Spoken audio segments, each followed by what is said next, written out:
السلام عليكم. زمان واحنا كده كنا بننزل المناطق الشعبيه نصور مع الاطفال، فكنا بنسال الاطفال، كنا بنقول لهم نفسك تطلع ايه يا حبيبي؟ فكان الواد الصغير يقول لنا انا نفسي اطلع عبده موته، انا نفسي اطلع الالماني. حتى لدرجه ان انا ما كنتش اعرف ايه الالماني ده، ورحت عملت عليه سيرش فلقيته فيلم الواحد بلطجي للواد الزفت ده، محمد رمضان. طبعا زمان العيال الصغيره الحلوين دول كبروا وبقوا بلطجيه زي الفل دلوقتي. في دولة البلطجة تقتل وتسرق وتنهب وتطلع بعفو رئاسي. في دولة البلطجة النخنوخ هو البطل. في دولة البلطجة مصطفى طلعت مصطفى يطلع بعفو رئاسي، وبعد 6 سنين يطلب رد اعتبار لأنه هو قاتل. رد اعتبار لإيه بصراحة مش عارفين. طيب في دولة البلطجة يطلع الإعلام يقول لك كمل يا سيسي إنجازاتك علشان احنا عايزينك تكمل اللي انت بدأته. في دولة البلطجة الرئيس البلطجي يبقى عايز يقعد على قلبك وانفاسك، رغم ان هو عارف انه خربها واقترض كتير جدا لدرجة انه غرق البلد في الديون، ويروح بريكس علشان يجيب ديون كمان ويغرقها اكتر، ويبلطج عليك ويقول لك انا هكمل مشاريعي بلسان اعلامه طبعا. طيب يا بلطجي يا سيسي يا ابو السيس، انت مش عارف ان في ضباط مرميين في السودان من ولاد فوزيه لحد النهارده انت ما رجعتهمش؟ طب يا بلطجي يا اللي عايز تحكمنا بالاكراه وبالغصب، ما تعرفش ان احنا امبارح حماتي مسك ضابط من ولاد فوزيه وفرمه قدام الكاميرا وهزق اللي خلفوه وهزقك ومسخر بكرامتك الارض، وانتوا برضو ما طلعتوش قلتوا بيان؟ طيب يا بلطجي يا ابو السيس يا بلطجي، عملت ايه في المفاوضات بتاعه سد اثيوبيا اللي انت طالع بتقول للناس عايز ميه حط فلوس بالكارت ادفع الاول، عايز كهرباء ادفع الاول، عايز غاز ادفع الاول، قبل اي حاجه تدفع الاول. غازنا اللي رايح لاسرائيل وميتنا اللي داخله عن طريق صحارات سرابيون لاسرائيل، والسد اللي اتعمل اللي انتوا فشلتوا امبارح ولا اول امبارح في المفاوضات مع اثيوبيا، وما طلعتوش عبرتوا الشعب وقلتوا انتوا فشلتوا ليه بعد ما انت مضيت على الاتفاقيه طبعا في 2015. في دوله البلطجه يحكمنا واحد عربجي وعايز يكمل فيها ويخربها اكتر واكتر، واعلامه يطلع يقول لك كمل يا سيسي انجازاتك. ردوا عليه انتوا بقى يا شعب اذا كنتوا عايزينه يكمل انجازاته معاكم، وشوفوا ناويين تعملوا مع البلطجي اللي بيحكمكم بالعافيه وبالاكراه هتعملوا معاه ايه؟ علشان احنا دلوقتي هم عاملين لنا فيها ميتين، واي مصيبه سودة بتحصل ما بيطلعوش يقولوا بيان ولا بيتكلموا مع الشعب ولا عاملين لنا اصلا اي اعتبار. والله المستعان. السلام عليكم. رسالة لرئيس مصر، رسالة لعبد الفتاح السيسي. أنا واحدة من الناس بشتغل أوردرات من بيتي. ابني خريج بكالوريوس تجارة صرفت عليه دم قلبي، والتاني داخل كلية هندسة صرفت عليهم دم قلبي. مش لاقية شغل يا ريس، مش لاقيين شغل. ابني كان بيودي لي الاوردرات على الاقل بيلاقي له 50 جنيه 60 جنيه بيكفي نفسه. دلوقتي مفيش حد بيطلب مننا اوردرات يا ريس. احنا مش عارفين نعيش ولادنا، ولا احنا نعيش ولا ولادنا عارفه تعيش. ابني خريج كليه كويس قاعد في قلب البيت، مفيش شغله ولا مشغله، وزي حالاته كتير من الشباب سيام بنات ولا ولاد قاعدين في قلب بيوتهم. احنا مش عارفين ناكل ولادنا. اما انتخبتك انا ماليش في السياسه، بس ليا في عدل ربنا، وده مش عدل ربنا ان كل عشان تعمل اكل ارديحي كيلو رز زائد كيلو طماطم زائد كيلو بطاطس كيلو بصل عاوزه 100 جنيه غدوه بس. فين الفطار؟ فين العشاء؟ لا. فين العلام لو عندها عيلين تعلمهم؟ لا. الشعب بيموت يا ريس، اقسم بالله العظيم شعبنا بيموت. اما كيلو بصل يعمل له 30 جنيه، طماطم سوري ملهاش اي عازه ب 20 جنيه، بطاطس كيلو البطاطس اللي كان ب 5 جنيه بقى ب 20 جنيه، كيلو رز ب 25 جنيه. فين السمنه؟ ده ارداحي، احنا ولا طلبنا لحمه ولا فيها لحمه اصلا. عارفين نعيش، مفيش لحمه، مفيش حد بيجيب لحمه دلوقتي. اما ناكل اكل ارداحي. انا زي اي ام وبنزل السوق، اما ياكلوا اكل ارداحي، طبخه ارداحي، سيان بطاطس ولا كوسه، الكوسه برضو ب 20 جنيه، مفيش حاجه رخيصه يا سياده الرئيس. ازازه الزيت 800 جرام عامله 50 جنيه و55 جنيه، مش عارفين نعيش. قلت لنا اولادنا هيعيشوا. انا ابني خريج كليه قعد في قلب البيت. انا الشعب كله يا سياده الرئيس بيموت من الجوع، اقسم بالله العظيم بيموت من الجوع، مش عارفين ولا 100 جنيه ولا 200 جنيه مكفياهم، وعلى كده بياكلوا اكل ارداحي، ما بياكلوش ولا فراخ ولا سمك ولا جمبري. مفيش الكلام ده يا ريس. احنا لما انتخبناك احنا مش عاوزين كباري، مش عاوزين طرق متسفلته، مش عاوزين.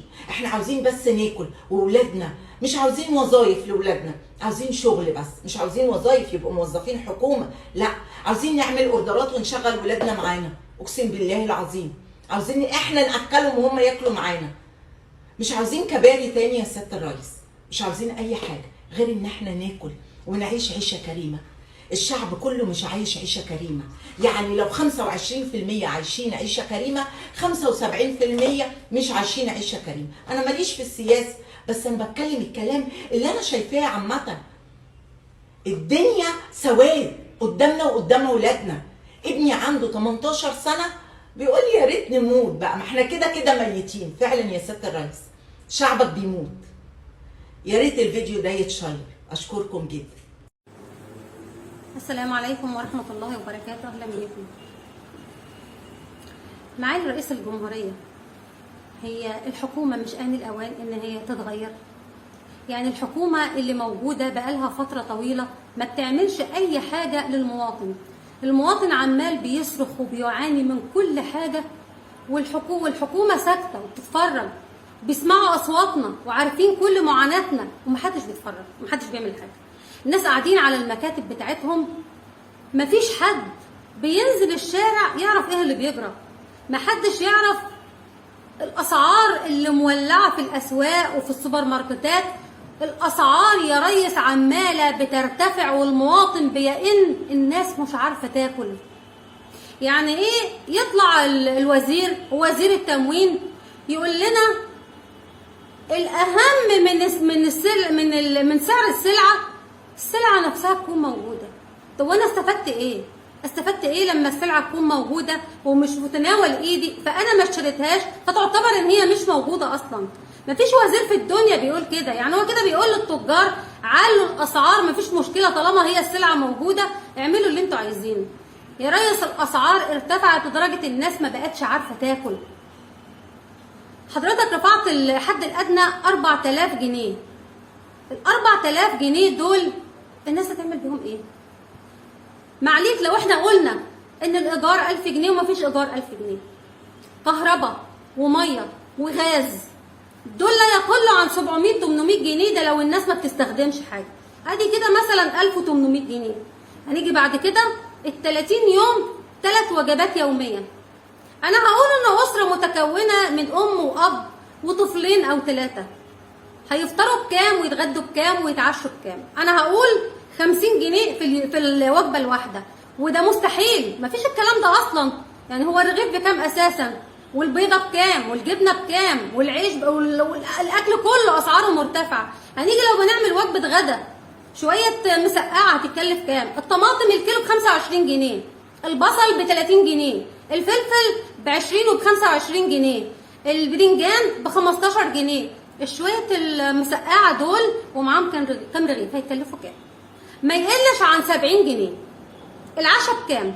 انا لو قلت ان ال3 وجبات هيتكلفوا 150 جنيه ودي مش حقيقه. انا ما اتكلمتش بقى ولا في حته فرخه ولا لحمه ولا سمك ولا بتاع فاكهه، كل دي هنقول رفاهيات، ده يعني مش هنجيبها الحاجات دي كلها. كده 4500 جنيه اكل بس، نضيف عليهم بقى ال 1800 جنيه، كده بقينا كام؟ 4000 ونص، ادي 5 ونص، ادي 5800 جنيه. والناس ما عملتش حاجه كده بتسمي بتقول يا رب. طب اللبس مش مهم. العيال اللي رايحين المدارس والجامعات، العيال دي هنديها مصاريف منين؟ ودروس ومواصلات ومصاريف في ايديها بقى وهم رايحين الكليات ولا المدارس بكام. الموظفين يعني الراجل اللي هو نازل رايح شغله هياخد كام وهو رايح هيشرب كوبايه شاي في شغله، ولا شغله هيفطر هناك، هيفطر في البيت كوبايه شاي. المواصلات وهو رايح وهو راجع بكام. جينا بقى كده في وسط الشهر كده يا ريس، حد فينا تعب، الدكتور بكام والعلاج بكام. احنا مش بنتكلم في رفاهيات، ده علاج. يبقى ال 4000 جنيه دلوقتي احنا اتكلمنا في قدهم او قدهم مره ونص كمان. طيب هنقول في ناس بتاخد 4 وناس 5 وناس هنقول 7000. مين دلوقتي يقدر يفتح بيت بالارقام دي؟ مفيش الكلام ده خالص. على ارض الواقع احنا بنتكلم في فلوس ما بتجيبش حاجه، ده ورق ملوش اي ارقام وخلاص. ننزل الاسواق مفيش اي حاجه في السوق بتقل عن 25 جنيه. كل انواع الخضار 25، البصل 30. يعني لو انا بعمل شويه كشري، الكشري الطماطم ب 25، البصل ب 30، العدس ب 45، الرز ب 30 واحنا طالعين 35. طب ايه؟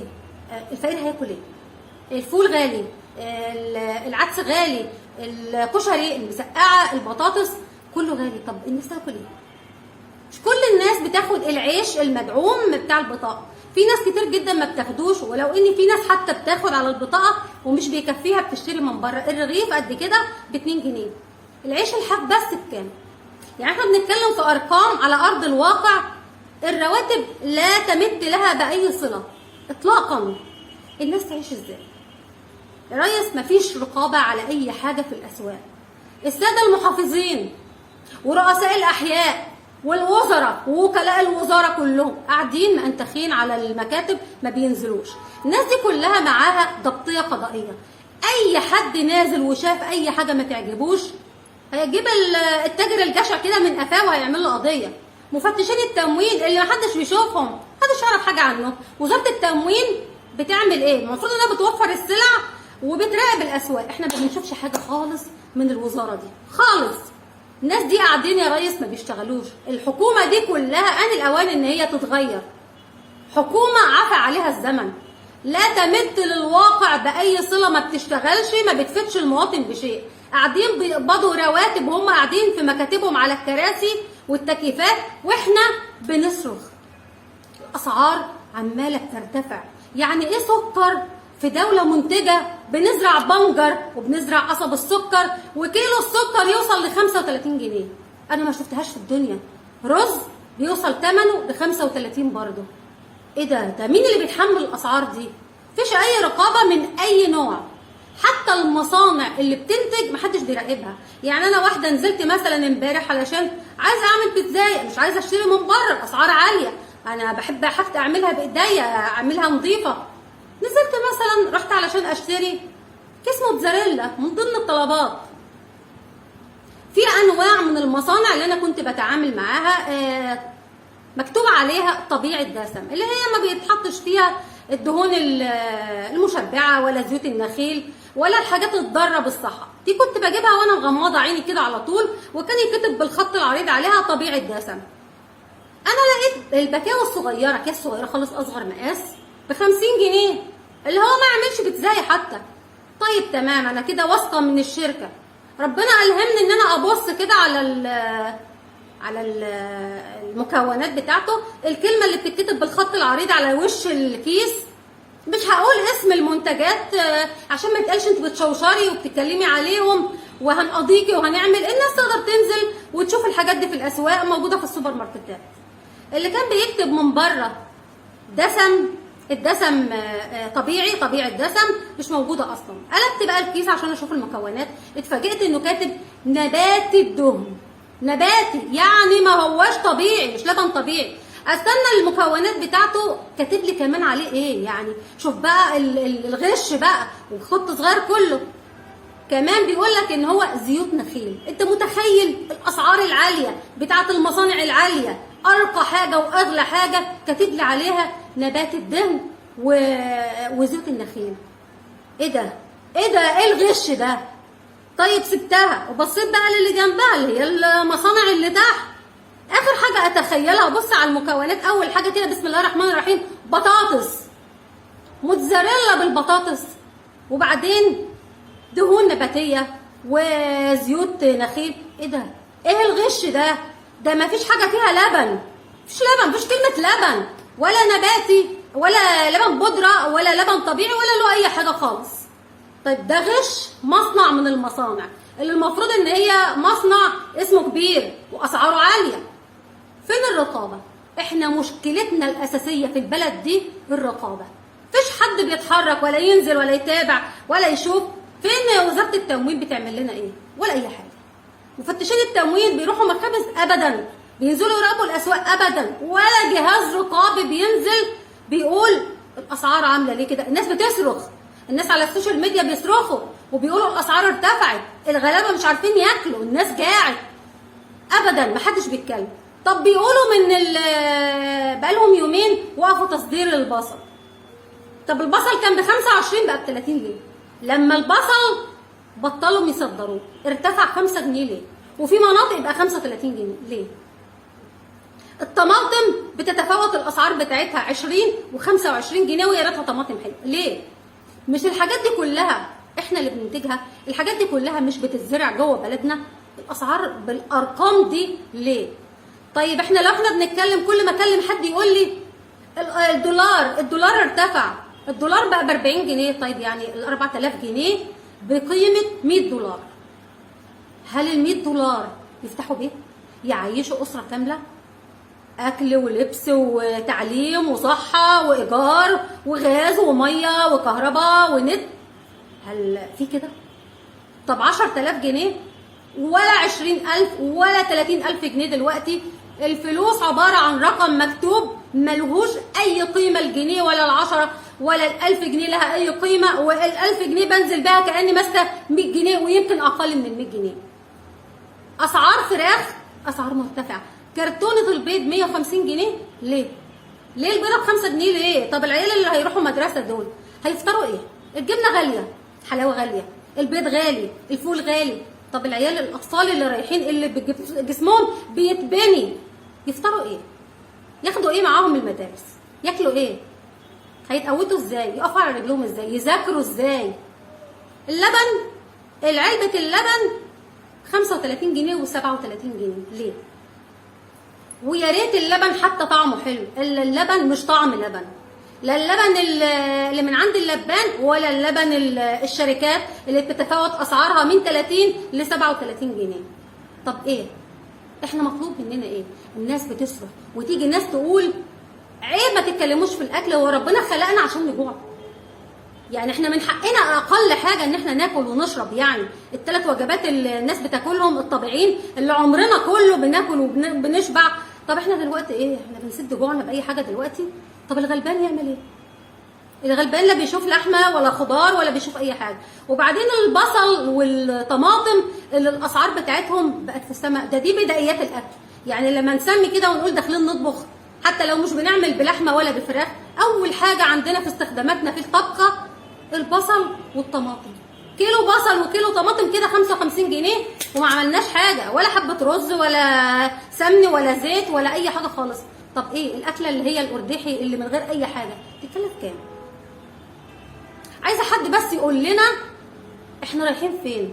احنا واحنا قاعدين كده بنكلم نفسنا يوميا، الشهر بيعدي علينا ظهر، مش عارفين نعدي الشهر. اسعار خلتنا بنكلم نفسنا احنا مش عارفين نعيش.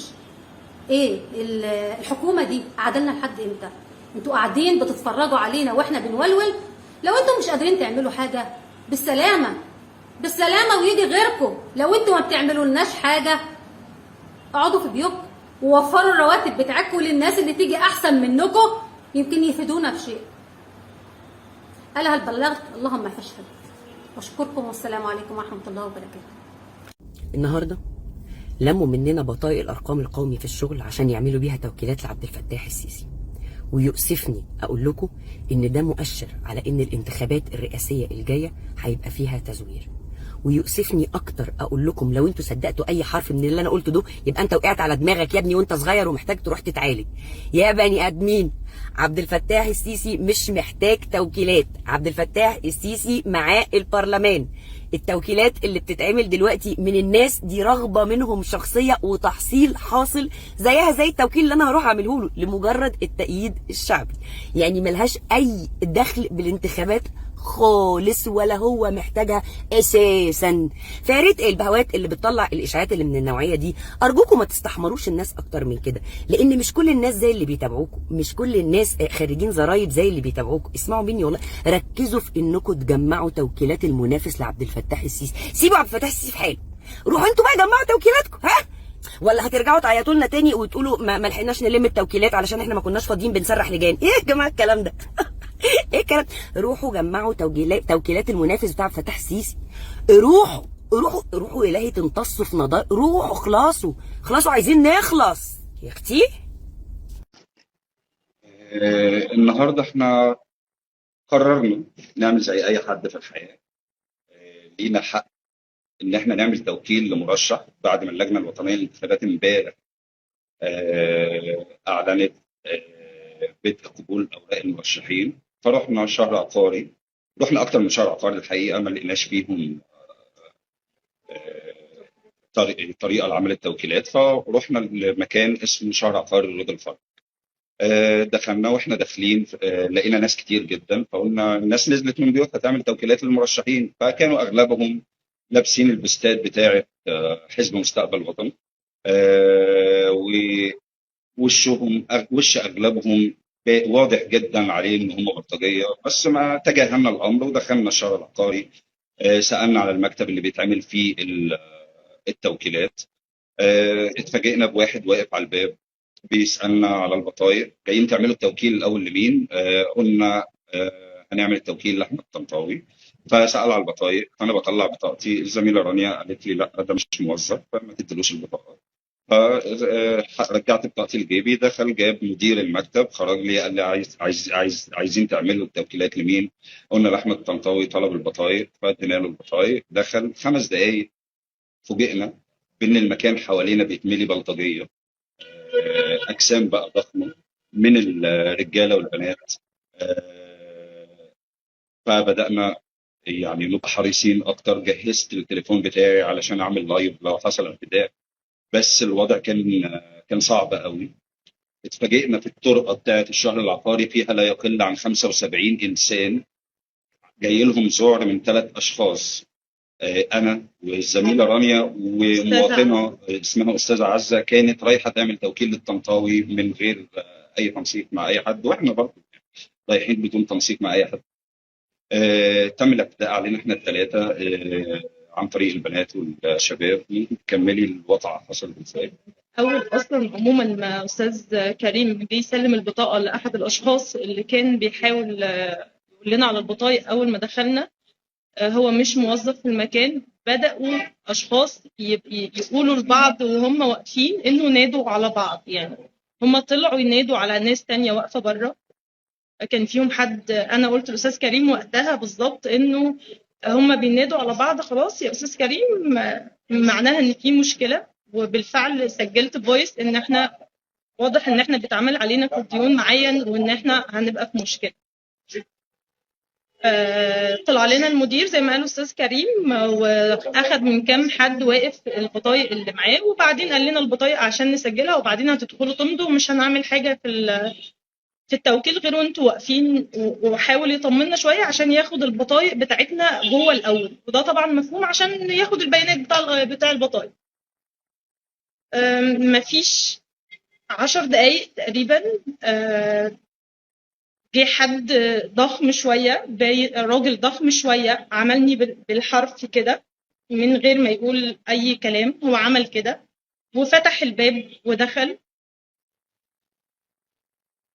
واول ما هو دخل وطلع مشي، بدات ست جت وقفت قدام الباب وتتخانق مع الشخص اللي كان بيطلب مننا البطايق في الاول. انا فهمت طبعا وقلت استاذ كريم انه احنا دي اختلاق ومشكله علشان احنا هنتاذي حالا، هيحصل مشكله. الناس اللي واقفه حوالينا اصلا في ناس شكلهم غلبان قوي، واقف عمال اشخاص واضح ان هم جايين من شغل او من شركه او من مصنع، عمالين يقولوا لهم خلاص احنا مش عايزين نعمل توكيلات، ادونا البطايق عشان نمشي، ادونا البطايق عشان نمشي.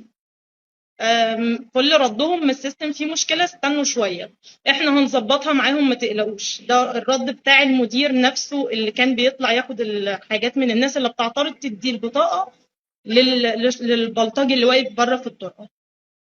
الست وقفت، فانا لما حسيت ان في خناقه بتدار طلبت من استاذ كريم واستاذه عزه ان هم تعالوا نبعد عن المشكله. بنبعد عن المشكله فجاه لقينا الضرب اشتغل فينا احنا شخصيا، الستات بيشدوا في شعري بشكل مش مفهوم اصلا. كل اللي قدرنا نقوله استاذ كريم كان طبعا شاكرا بيحاول طول الوقت يبعد اي حد ان هو يضربني ضرب حاد اكتر من اللي كان بيحصل. وكل اللي كنا بنقوله ان احنا مش جايين نأذي حد، مش جايين نأذي حد، مش جايين نأذي حد، مش جايين نأذي حد، احنا خلاص عايزين نمشي. طب مش هنعمل توكيلات، عايزين نمشي. اول ما قلنا ان احنا مش هنعمل توكيلات عايزين نمشي، البلطجيه اللي هم اكبر سنا من الناس اللي كانت بتضرب فينا، كبار البلطجيه اكبر سنا منهم، طلبوا ان احنا طب خلاص هتمشوا، طب تعالوا بقى انزلوا بقى خلاص يا جماعه، خلاص يا جماعه. وعملوا علينا دايره كده، والست ماسكه شعري، واستاذ تاني عمال يضرب في استاذ كريم، والست اللي استاذه عزه اللي كانت معانا فجاه اختفت وسط الضرب. نزلونا تحت في الشارع، وجي بلطجي من اللي كانوا واقفين، احنا مسلمين البطايق للمدير بتاع المكتب اللي احنا المفروض هنعمل فيه التوكيل، اللي سلمنا بطايقنا تحت في الشارع ووقف توك توك من نفسه علشان يمشينا. هو اللي ادانا البطايق في الشارع، البلطجي هو اللي ادانا بطايقنا احنا في الشارع خالص. ركبنا ومشينا، واحنا اول ما نزلنا في حد نزل انتوا بيسالنا انتوا عملتوا اللي انتوا كنتوا جايين تعملوه؟ ما انت واقف بقالك ساعه وشايف احنا بنتضرب، وشايف البلطجي بيدينا بطايقنا في الشارع. طبعا كان انا كنت عاوزه ان احنا نروح نعمل محضر اثبات حاله في الاسم، لكن استاذ كريم كان عنده راي تاني ان احنا مش هنقدر، لو رحنا ممكن يقرر نفس الفعل تاني معانا وممكن نتاذي اكتر، فبلاش نعمل المحضر ده. في خيمه عدد مبالغ فيه من الناس اللي لابسه جلباب زي كأن هم معلمين او فلاحين او ما الى اخره، يعني هم لابسين جلابيب وواقفين جوه خيمه، وعمال يجي لهم ناس بقى على اللي هم هيدخلوا جوه، اللي هيدخلوا تقريبا اما يقفوا اما هيعملوا توكيلات، ما نعرفش. هم غالبا بياخدوا مقابل. انا الحقيقه ما شفتش اذا كان حد بياخد مقابل ولا لا. انا الواقعه اللي حصلت معانا بالظبط هي دي، ناس واقفه عاملين خيمه في الشارع، بتيجي الناس عليهم. الشخص اللي سالنا واحنا ماشيين حاول ينزلنا تاني من التوك توك رغم ان هو واقف وشايف المشكله، هو راجل كبير في السن شويه. قلنا له، قلت له لا احنا هنمشي خلاص، ما عادش هينفع ندخل المكان، لازم نمشي. فاول ما قلت له ان احنا ما عادش ينفع ندخل المكان ولازم نمشي، قال لنا طب خلاص اتفضلوا. هو ده كل اللي حصل بالظبط. احنا محتاجين نقول بشكل واضح جدا، احنا مش اعضاء في حمله استاذ احمد طنطاوي، ملناش اي دخل بالحمله ولا حتى رحناها قبل كده، ولا كنا نعرف حتى التوكيل ده هيتعمل ازاي ولا فين. كل الموضوع ان احنا رايحين نعمل توكيل لمرشح انتخابي نازل، المرشح رئاسه. شايفينه هو الافضل في الوقت دوت، وهو اللي قادر يتكلم وهو اللي قادر يعمل معركه حقيقيه. لكن في النهايه احنا لسه ما قررناش صوتنا لمين، او هنقاطع او مقررين للمشاركه في المهزله اللي احنا شايفينها بتحصل ديت، واللي شفنا عينه منها النهارده. لكن في النهايه تاني وتاكيدا احنا مش اعضاء في حمله احمد طنطاوي، لا انا ولا استاذ كريم ولا استاذه عزه اللي كانت موجوده هناك، لان الست واضح انها مواطنه عاديه جدا بتشتغل في مهنه ما، جايه تسالنا انتوا ما تعرفوش لو انا عايزه اروح الحمله دي اروح ازاي؟ عايزه تسلم التوكيل، عايزه تسلم التوكيل او تسال يعني ازاي تشارك معاهم. هو ده كل اللي حصل. هو انا والست واستاذ كريم اتضربنا بالشكل اللي احنا وضحناه ده، واحتاجنا نوضح ان دي شكوى مش عشان تكون في صالح استاذ احمد طنطاوي ولا عشان تكون في صالح حد غيره، واحنا مش اعضاء في حمله احمد طنطاوي، مش اعضاء فيها ومش هنكون اعضاء فيها. انا شخصيا مش هكون عضوه في حمله انتخابيه عموما. حاجه يا استاذ كريم؟